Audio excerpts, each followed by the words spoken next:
Hello, decoy carvers. My name is Dave Spear, and this is part 3 in my series of how to create and modify decoy patterns using free software on your computer. Now, in the last video, we created the side profile of a widget, and I gave you a little overview of how the software works. So if you haven't seen that yet, you need to go watch that now. Remember to watch this video in full screen so that you can see what I'm doing without it being blurry. So where we left off in the last video, I created the side profile of the widget.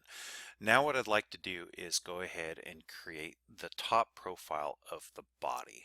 So I'm going to go ahead and go back to my layers dialog and uncheck this white layer so that we can see this widget real nice and good. And using the minus keys, again, plus and minus, I'm going to zoom out a little bit and start to get my area ready for this profile. Now, I don't have enough room. This gray area around my image just means the image isn't big enough. So the first thing I'm going to do is make the image a little bigger without actually resizing it. And the way I do that is I come up to image and I go to canvas size. And what I'm going to do, I'm going to add a couple hundred pixels onto the height here. It's currently 819. I'll add 200 and go 1019. Click down here in the offset and I can see that it's going to put the widget on top and the new space on the bottom. And then resize layers, I'm going to say resize all layers. Resize. That actually won't scale them, it'll just make the layers as big as the image. And it looks to me like that's not enough room, so I'm going to go ahead and do that again. Let's go back to image canvas size. This time I'll add another 300, 1319. Resize all layers. And that's going to probably give me enough room to work. So let's go back to the paths dialog here. We've got a path for the body and I'm going to want to create a new path for the side. But before I do that, I'm going to show you guides. So if I click up here on this ruler and drag, I'm going to drop a guide, this dotted line here. And if I have snap to guide selected under the view menu, which I do, the checkbox is next to it, then anytime I drop a guide near this line, it's going to land on the line. The reason I'm doing this is I want a nice straight line. So let's go ahead and use our Bezier tool, shortcuts B, and start creating a new path for the body. Somewhere here we're going to have a tail, and because I'm snapping to guides, that landed right on the line. I hit the control button again and highlight over this other node and click, and it closes my path. Now it doesn't look like much of a body yet, but we're about to fix that. So the same way I dragged a guide from the top, I can drag a guide from the side. So let's match the width of this bird. I'm going to go ahead and drop the guide, and then I'm going to zoom in so we can get this really accurate. Now once I have a guide, I can move it. I can move it using this move tool, the little arrows, which if you hover you can see the shortcut is M. And when I'm moving things, you have to tell Gimp what you want to move. So you can, on this little icon here, you can say pick a layer or guide. That's the only way to select a guide. And so if I carefully hover near the guide, it turns red, and I can grab it and I can move it and I can make it just as wide as the breast. Let's go back to the tail, use my mouse wheel to scroll up here a little bit, and let's drag this right on the tail. Great. Minus keys to zoom out. And it looks like my path disappeared, but we're just not showing it. So the same way we had the eyeballs here showing the layers, you got eyeballs here showing the path. So there's the side of the body, and here is the path we're working on now. And because it's highlighted, it's the one I'm going to be working on. Now if I double click on this, I can name it body top view. Now the next thing I want to do is I want to make this body the right width. So I've got this great book by Bruce Burke called Game Bird Carving, and in the appendix he lists common measurements of most ducks, you know, and a few geese and shorebirds as well. And according to that book, the body is 5¼ inches wide. So I'm going to use guides to make sure that my body is the right width here. And before I can really do that, I need to come down here near the bottom of my screen, and right here is a little selecting box that shows pixels, inches, millimeters, etc. Now because my measurement is in inches, I'm going to choose inches. And when I do that, you'll see the rulers change. And now every measurement I take is going to show up in inches. So by using the measure tool, which is this compass over here next to the move tool, it's Shift M, so move is M and measure is Shift M. I can come down here and I can click on this guide. Oops, undo, Control Z. I had the move tool selected. Let's go Shift M for measure. I can click, and because I'm snapping the guides, I'm right on that line. And I can measure any angle or any distance, and when I do that, the information shows on the bottom of the screen here. My line is 4.19 inches long, 61 degrees. Well, I want it to be perfect 90 degrees, so I'm going to hit the escape key, do this again, but I'm going to hold the control key down and click on that guide, and now I can drag straight down, or I could drag in like 15-degree increments. Now, 5 1/4, I want half of that, so that's 2 3/4 inches. So I'm just going to kind of scroll until I'm really close to 2 3/4. I'm going to let go of the mouse and the control key. And I can drop a guide right here by not deselecting anything and just hit the control key again and click. And there's my guide. So now I know exactly how wide this widget needs to be. So by going back to the paths tool, by clicking the B for Bezier, I can grab this thing and I can snap that to that guide. And I know the width of the duck is widest right about here, somewhere in the middle behind the shoulder. So now I can tell that I've got half of the view here, and I can change this curve. Let's go ahead and snap this to the distance. I can change the curve to match approximately what a widget is going to look like. So let's move this curve out, and then let's go ahead and deal with the tail. So I don't know what the measurement is. I'm going to go ahead and drag a guide from the side again, right to where the tail ends, which looks like it's right there.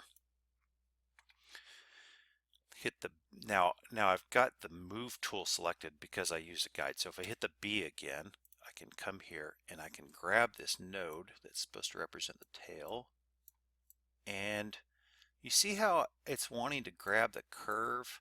Sometimes snap to guides works against you. Like for instance, I just tried to grab that and it created a new node. So hit Control Z. Here's what I'm going to do. I'm going to go to View. I'm going to unselect Snap to Guides. And now I can grab that node and move it around. I know that seems counterintuitive, but now that it's away from that line, I can do what I want. I'll go back to snapping to guides because I do want it on the line. And I'll drop it right there. Now, how wide is this tail? Well, I'm just going to guess for now. So let's make the general shape. Let's make the tail just a little wider. Oops. I don't want to do that. Control Z, I've moved my whole line. Let's deselect by selecting another node. Grab this. I'm going to drag it down just a little bit. And there's my side profile. It doesn't look quite right to me here, but let's assume that the measurements are right. So I can go up to image and I can either hide well, first of all, I can go to view and I can show or hide guides by hitting Shift Control T. So I hid those guides. Let's go ahead and hide the widget so we can just look at our profile here. And let's put the white background back on so we can see what we're doing and bring the opacity back to 100%. You see how it's not covering down here. We got these dashes. That's because I increased my canvas size, and Gimp didn't know that it should make this whole white thing, this whole layer of white, didn't know it should fill it in. So if I highlight that white layer, I can right click it and say layer to image size. It looks like it already was. And I can come up here and say edit fill with background color. There's our white. So there's our side profile. It looks skinny to me, to be perfectly honest. This doesn't look right at all. I'm not going to worry about it too much right now, though. I'm going to show you how to view this as the whole side profile. In other words, not just half of it. So now it's time to show you something really important called stroke. So I've got these paths, but they're just highlights. If I was to save this file or try to print it out, you wouldn't see anything here. It's showing you where the paths are, but there's actually no pixels. So let's go to the layers and create a new layer, and I'm just going to call it body side. And I'm going to go back to paths and click on the body side. If I right click on it and choose stroke path, then a dialog comes up, and I just happen to know that 2 or 3 pixels is about the right size. So I'm going to go ahead and make this 3 pixels, and I'm going to use a solid color instead of the paintbrush tool and hit stroke. Now it looks like it got bolder and not much happened, but if you deselect this and highlight another path, you can see that I actually created this layer now that has the side profile of the body. So let's do the same thing with the top. Create a new layer called body top, and I want this on a new layer. You'll see why in a minute. I'm going to go ahead and stroke this again. Right click, stroke path. It's already still on 3. Say stroke, and then I'm going to go ahead and create a new path. Just call it blank, and highlight that and not show that so that you can just see the lines. All right, now if I go back to my layers dialog, I've got the top view highlighted here, and the reason why I wanted it on a separate layer is because I want to flip it and see what it's going to look like.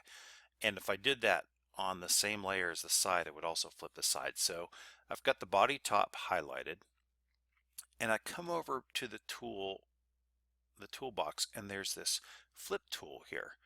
And it'll reverse or flip or whatever. So if I click on that and look at my tool options here, you could flip layers or you could flip paths, but I just want to flip this layer, and I want to flip it vertically. So I'm going to click on that, and as soon as I click the mouse button, it flips. Great. Now I flipped it, but what I really need is a copy. So if I go to this body top and right click on it and say duplicate layer, and then flip that, now I have 2 copies of this view, and I can put them together to see what it looks like. Let's do that by using the move tool. Hit the M key on the keyboard, click and drag down, and it's dragging my white layer, so hit Control Z for undo. I don't like that. If you look at the options here, it says pick a layer or guide. Let's choose move the active layer. Our active layer is this copy. Let's click and drag and move down, and while we're doing that, you can see near the bottom of my screen it says move 0.31, 3.86 down here, and I'll show you that again. So let's hit Control Z, Control Z. I want to put it back where it is, and I'm going to carefully move this straight down and try to move in one dimension. I want to move it 0 because I want to match it up, and then I'm just going to get it close. And once I've got it close, I can use the up and down arrow keys and drag it a few pixels at a time. Now if I zoom in real tight, you can see those lines start to converge, and when they're perfectly laid on top of each other, it'll be the thinnest. So if I zoom back out, that is what my body top view looks like, and it's terrible. So apparently the Bruce Burke measurement 5 1/4 wide is either wrong or there's something seriously wrong with my measurement here. So let's see by using the measure tool approximately what is the width of this.